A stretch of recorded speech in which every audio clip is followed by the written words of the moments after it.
Hey gamers, this is Liz Davidson, Beyond Solitaire, and today I want to talk to you about a solo journaling RPG. I bought a bunch of these at Gen Con, I just could not resist.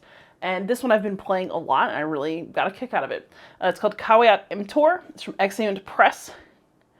And in this game, you are playing as a demon who is an assistant to Mephistopheles, and you are trying to sell cursed objects to unsuspecting and foolish humans who are so attracted to the magical promise of the object that you're selling that they miss out on the curse that you put on it that's going to, hopefully quietly, subtly, make their lives miserable forevermore.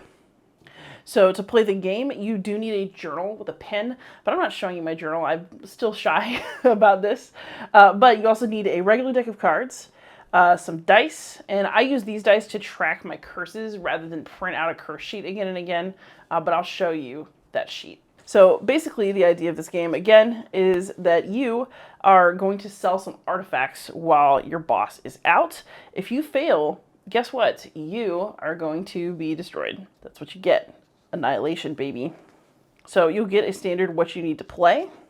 We get our little setting. Here's 1541. We're assistant demons. And I just am flipping through because I want you to appreciate how beautiful this book is. It's just really lovely. I like the art they chose. I think it's just a nice, attractive presentation of this game. Basically, there's an overview. So a new customer will come. You're going to offer them an item from a choice of items that you have that's randomly generated. I'm going to show you how to do it. You decide what the curse on the item is. You see if your customer is suspicious, and then you record the transaction. And then at some point you get to choose to close the shop. That's up to you. But you do need to sell a certain number of items before your performance appraisal, or else, again, annihilation. This is also very fun. This is quite playful. There are 3 rules that have to go with the items that you're selling.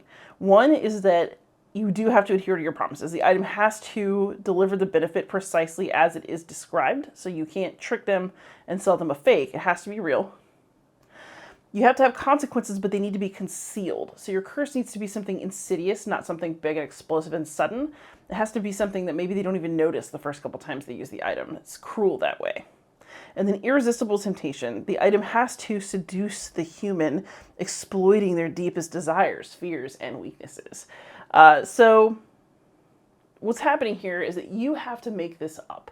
You know, it's an RPG, it's not a board game, and so it's using some board game components to help you track stuff, but the fact is that this game really is taking place in your imagination, and this game book is an engine to kind of help you do some imagining with a bit of structure.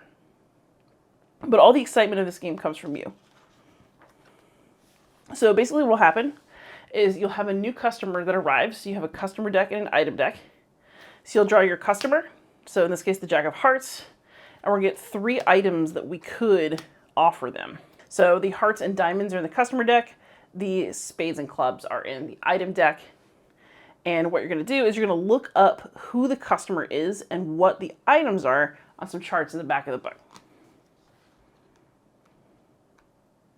So in this case, we have the Jack of Hearts, and that's going to be Albrecht Bloom. I don't actually know how to pronounce this name. He wishes to explore distant and exotic lands, and he's well respected as a cartographer. He's traveled more than most, but it is never enough. So we have a sense, what is this person's deepest desire, and what do we know about them in order to, you know, give them an item that we could exploit. So we know who we're trying to pitch an item to. And then we're going to look up what items we have available. So there's also an item list in here.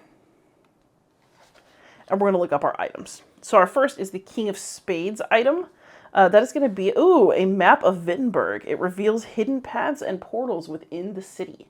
So that's actually interesting because he likes to travel abroad. Maybe you could tempt him with local travel. It kind of depends on how we decide to pitch this. The 6 of Spades.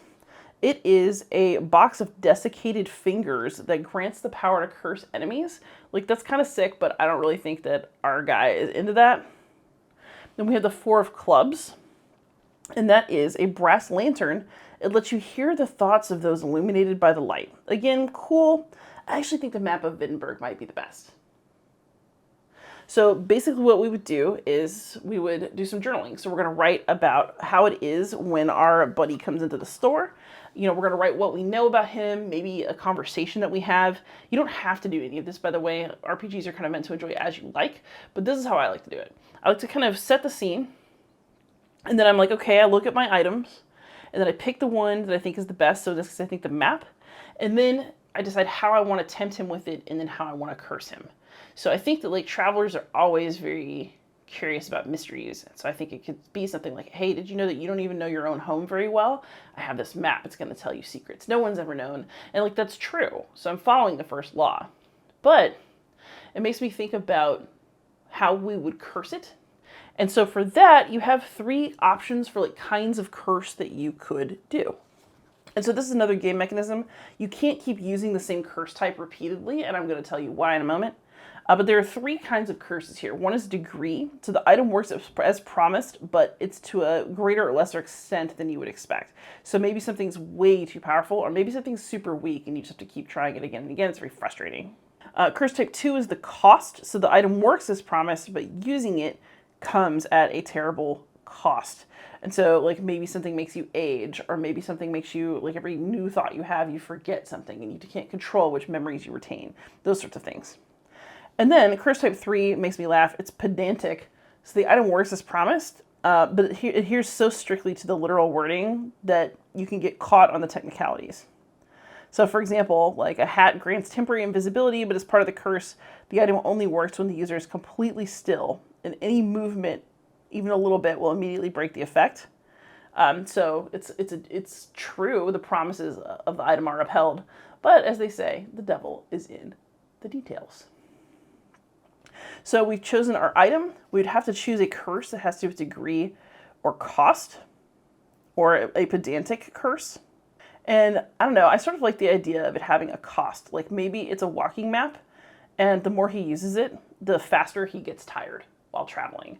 And so maybe he doesn't notice it at first because it's just the slightest, oh, I'm short of breath than I thought. But before long, he can't travel at all because he's used this map so much that it's like completely cut his ability to go anywhere. But it would have to be so slow and incremental that he wouldn't notice until it was way too late and maybe never actually connect it with the map. So I might write that up, and then I would go back to continuing my turn. So we had our new customer, we offered an item, we twisted the item with a curse. Then you have to check for suspicion. So basically the way this works is you're going to gather and you're going to roll dice as indicated by the token on the curse type track. I'm going to show you that in just a second. But basically you're trying to roll a 5 or a 6 in order for the sale to succeed, and you get vexation points that are equal to the difference of the values of the customer and item cards. So actually what stinks for me in this case is I wouldn't get any points for my clever idea. If I really wanted to get points, these are both worth the same number, so there's no difference. I would have to have chosen one of the other items and then attempted to sell that to him instead. Oops. So sometimes it works out like that, and you have to kind of figure out how much of a whopper you want to try to sell somebody in order to try to get the most vexation points. The thing is that it is just based on a die roll. So at the back of the book, there's a little sheet that's telling you like how often you've used the different kinds of curses. It's just 3 tracks, which is why I just used dice. So basically, when you are able to roll that first time, you've never used the trick before. So we have a cost. I can roll 3d6 the first time I use this kind of curse on this day. But then it goes down to 2 and then 1. And that's true for each type of curse. So it forces you to kind of think of different curse types with different items in order to keep your odds as high as possible. So, you know, we're going to check for suspicion. We'll roll. Okay, we got a 5 and a 6. That means he was definitely sold on the object. We won't get any points, which stinks. We should have thought about that. But if you don't get the points, the sale fails. And you have to discard customer cards from the deck because more people won't come. So if you have too many failed rolls, you lose a bunch of customers, and that can be really bad too. So at some point, you're going to need to decide, oh, I'm going to close the shop for the day. I'm going to reset my trackers. I'm going to see if I can start fresh and have more odds of that 5 or 6. So after you do your transaction, you record it. You see if you got any points. And then you go on to the next transaction, or you close the shop for the day and you start fresh. So as you can see, this is a game that has extremely simple mechanisms. All of the real load-bearing work is done by you and your imagination. That's both a good and a bad thing, and I'm going to continue exploring this, I think, with great interest as I play more solo journaling RPGs. So you're supposed to play in a way that makes the game fun for you, And I think about that a lot as I play this one, because if you're just rolling dice, there's no connection between the roll of the dice and how smart you were in terms of the solution you proposed.